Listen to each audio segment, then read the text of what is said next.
Sabi dito mga kababayan ni Robin Padilla, maiba naman tayo. Maiba naman sa martial law. Robin Padilla 1 September 21 declared as Unsung Heroes Day. May paduda siya para ma-confuse mga kababayan yung mga Marcos loyalist. Isipin na sumusuporta siya. Namamangka po kayo sa dalawang ilog. Klarado po na minion kayo ni Mao Diggs. Di ba? Na pro-China. Yung communist China, mga kababayan, yun ang dahilan kung bakit nag-declare yung ating dating Pangulong Ferdinand Idralin Marcos ng martial law. Kasi sila yung nagsusupply ng mga armas sa rebellion po dito sa ating bansa. Di ba? Alam ba ninyo na ganon yung history? Kaya lagi kong sinasabi po na nasa likod po yung China sa kaguluhan sa Pilipinas. In afterwards, ang nailoklok, ang iniloklok mga kababayan na Pangulo, si Coricong, Chinese. At simula noon mga kababayan, humina na yung armed forces. Ganon, inoperate po tayo ng mga Chinese. Until today, ganon ang kanilang ginagawa. Kaya nga po, mabutit nanalo yung ating Pangulong Bongbong Marcos. Di ba? Si Senator Robin po, galit sa presence ng Amerika na siyang sumusupport sa atin para masupla yung pang-aaboso ng mga Chinese dito sa West Philippine Sea. Yun ang position niya mga kababayan sa Senate hearing kahapon. Pagkatapos ngayon, ito yung sinasabi niya. Para daw mga kababayan, maiba naman sa martial law. Gusto na yung September 21, i-declare daw na Unsung Heroes Day. What? Paduda pa ito. Para hindi siya pagdudaan ng mga Marcos loyalist. Di ba? But before ko mga kababayan bigay sa inyo yung kwento, click subscribe muna dito sa ating YouTube channel. And hit the notification bell po para lagi kayong updated sa mga kaganapan dito sa ating bayan at sa mga makatotohanang analysis. Hindi kayo maligaw. Hindi kayo mauto. Di ba? At like and share na rin po ninyo para marami yung makapanood. Saka wag na rin po ninyo mga kababayan na skip yung ating mga commercial ads para tuloy-tuloy ang pag-unlad ng bagong Pilipinas. Ayos pa. Sabi dito mga kababayan sa balita, kahapon ito, sa Senate hearing po, instead anya of associating September 21 as the day when the dictator Ferdinand Idralin Marcos declared martial law, Senator Robin Padilla said it should instead be dedicated to the country's unsung heroes. Pag pinakinggan mo yung sinasabi niya, parang makukumbinsi ka sa mga declaration niya mga kababayan. May conflict of interest mga kababayan sa parte ng senador. Kasi yung position niya po, namamangka sa dalawang ilog. Di ba? Bakit naman niya Mr. Maravillas namamangka sa dalawang ilog? Yung amo niya, yung patron niya, patron talaga niya, Mr. Maravillas, si Mao Diggs. Si Mao Diggs, pro-China. Yung Chinese Communist Party, siya mga kababayan yung nasa likod ng rebellion sa Pilipinas noon. Kaya dineclare yung martial law. Alam ba ninyo na ganon? Basahin ko sa inyo yung history po. Sabi rito, during the hearing of the Senate National Defense Committee, nung Tuesday pala, September 11, in the West Philippine Sea, Padilla suggested another narrative to counter the history of martial law niya. So sabi niya, sa matagal na panahon, binigyan po ng napakasamang imahe yung September 21. Padilla said, referring to the date of Marcos' imposition of martial law. Ang narinig lang po natin ay isang narrative sa mundong ito. Dalawa dapat ang narrative na naririnig natin. Kung narinig na po natin ang isang narrative, okay, pero wag naman po natin isuppress ang isang narrative, sabi ni Padilla. He did not mention the history makers and the second narrative, but the opposition to the Marcos regime following years of corruption and economic decline was led by late Senator Ninoy Aquino, whose assassination sparked the 1986 EDSA People Power revolt that toppled the dictatorship and swept Aquino's widow, Cory, to power. Yung isang narrative niya, itong martial law, nakapagdulot din po ito ng pagliligtas sa ating bansa na tayo po ay maging communist country, sabi po ni Robin Padilla. So, pinalalabas na dito na tama yung pag-declare ng martial law ni Apo Lakay at siya kontra rin na maging komunista yung ating bansa. Kaya tama na nilabanan. Dineclare yung martial law ni Apo Lakay. Pero si Robin, mga kababayan, minyo ni Maudigs na pro-China, communist China. Yan sinasabi ko po na namamangka si Robin sa dalawang ilog, mga kababayan. Yung communist China, siya po yung nag-supply ng mga armas sa rebellion dito sa ating bansa. You see? So dapat klarado yung posisyon ni Robin Padilla. Hindi yung dalawahan. The senator from CCP. PDP pala. PDP Laban earlier filed a bill seeking to declare September 21 as Unsung Heroes Day daw to commemorate the lives lost in fighting the communist insurgency. So, lumalabas na sa kanyang pag-file, kumbinsido siya na dapat labanan yung communist insurgency. Pero yung sponsor ng communist insurgency na China mismo, na barkada ni Maudigs, nandun siya. Di ba?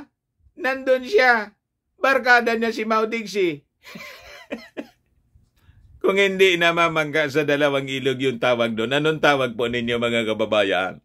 Kasabi rito, Padilla made a remark about martial law as the Department of Education's Bureau of Curriculum Development in a memorandum changed the terms used to teach the country's experience with dictatorship in the grade 6 Araling Panlipunan curriculum.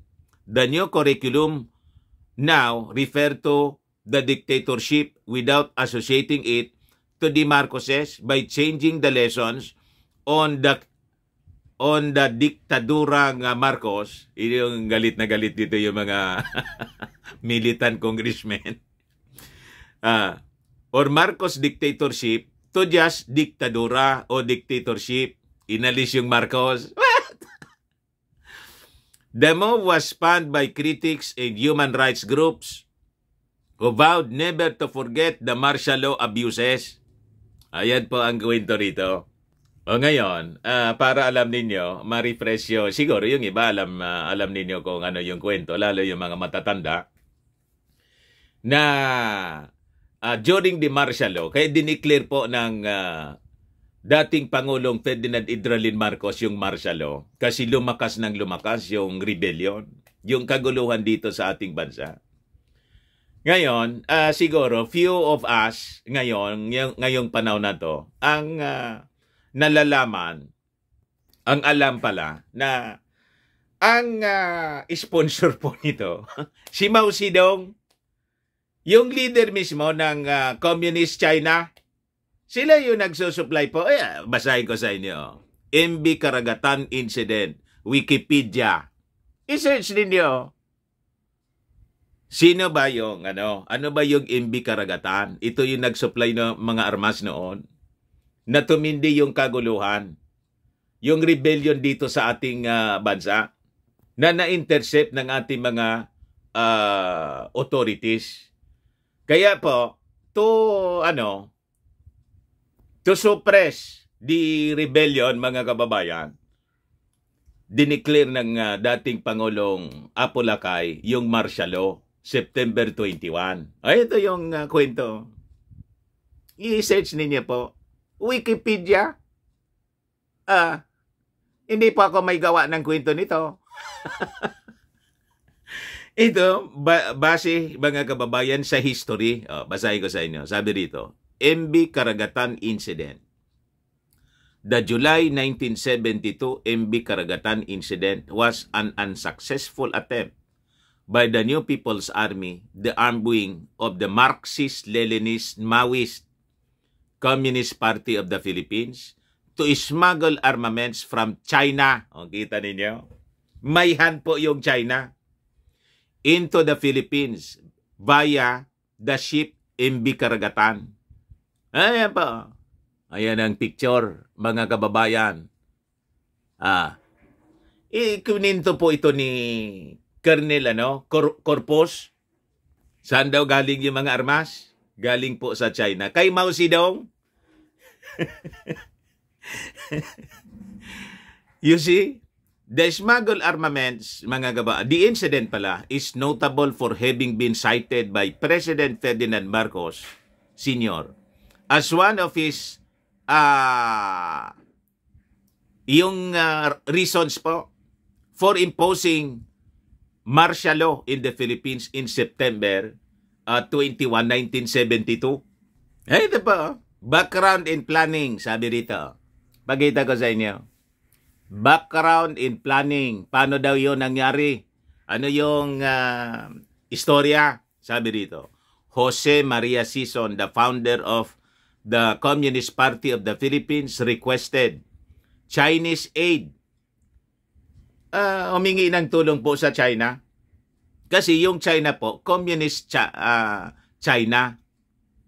Mao Zedong, di ba? Lagi ninyong naririnig yun dito.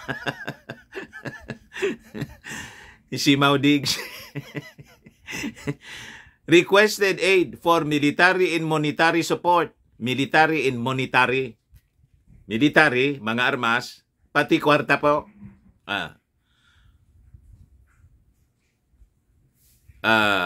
For the New People's Army and the CCP's armed wing, Sison secured support from Mao Zedong. Kita ninyo, the chairman of the Chinese Communist Party. At that time, China actively provided arms to North Vietnam and other left-aligned third world countries. The CCP-NPA asked for a submarine from China. Instead, China agreed to fund the purchase of a ship that would transport arms into the Philippines for use of the NPA.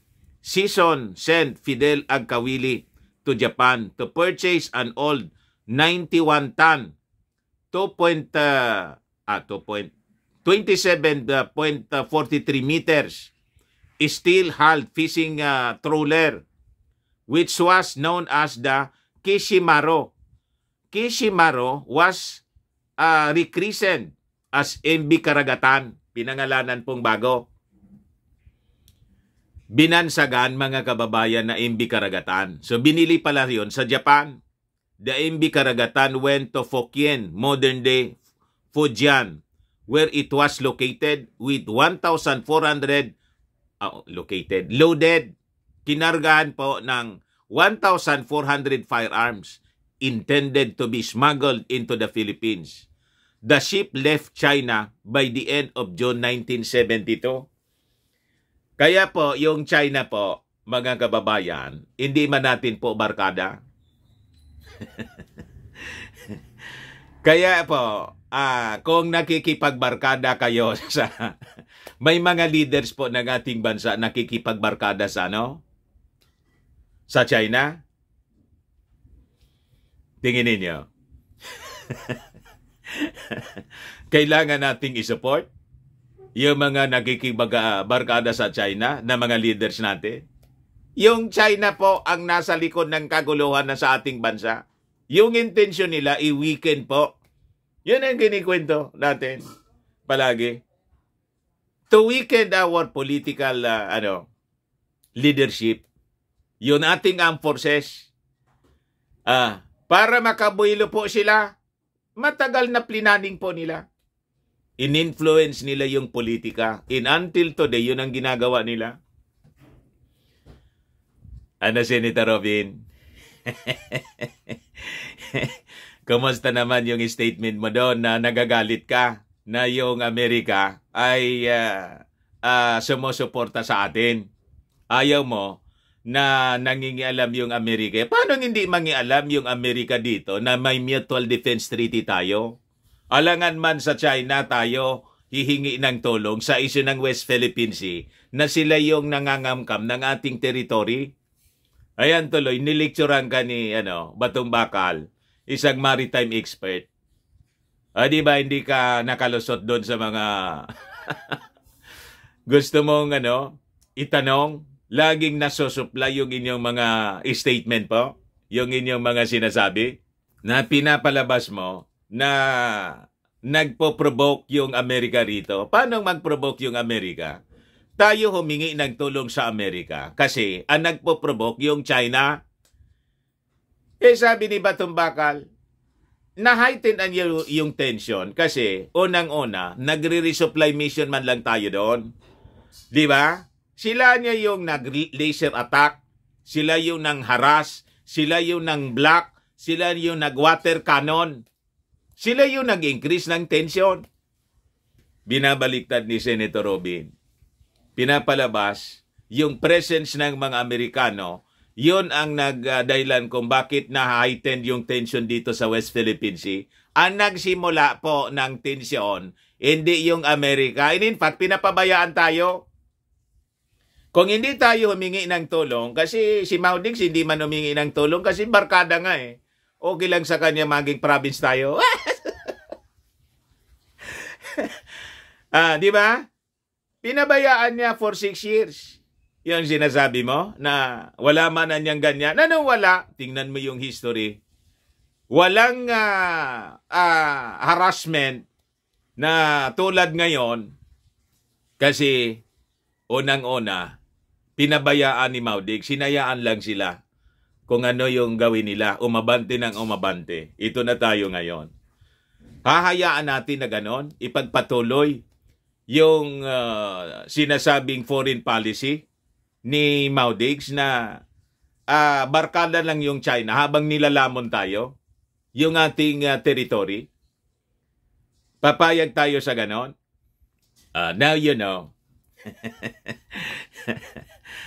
You see mga kababayan, kaya si Senator Robin sa pag-declare na gawin natin ngayong September 21 Unsung Heroes Day, namamangka ka sa dalawang ilog. Huwag kami, Robin, sabi po sa kanta, pag ikaw anya, huwag ka anyang mamangka sa dalawang ilog. Kasi pag namangka ka anya sa dalawang ilog, malamang ikaw ay malulunod. Yan sabi yan sa kanta. Yan man lang po, mga kababayan, binigyan ko lang kayo ng background story. Wala akong kinalaman doon, hugas kamay ako. Poncio Pilato. Wikipedia po ang nagsabi ng kwento. Binasa ko lang po. Wala akong kinalaman dyan. Wala akong parte. Sa kwento, mga kababayan, tagapagbalita lang tayo. Di ba? Binibigay ko lang sa inyo yung mga correct information. Maga kasi makuhaan kayo sa mga propaganda. Baka mabilog yung isipan. Mahirap na. Di ba? Gayon, mga kababayan, baka lang gusto niyo itong itry. Firmax Firming and Lifting Cream, pinapahid po sa mga pulses and affected area. Mainam po sa paninigas ng mga kasuan. Ito naman po, Automax Radiant Serum. Sa mukha naman yung application. Anti-aging po siya. You will look 10 years younger than your age. Sa mga cancer patients naman po, baka lang gusto ninyo itong itry. ning siya red mixed fruit drink. Hindi man po siya gamot, food supplement siya. Kaya lang, gawa siya mga kababayan sa goji berry. Ang goji berry may anti-cancer properties. Ayos, o yung mga inquiries ninyo po, dumiretso na lang kayo sa aming messenger sa Facebook para masagot namin agad. Ako po si Dante Maravillas. Bye-bye po. God bless.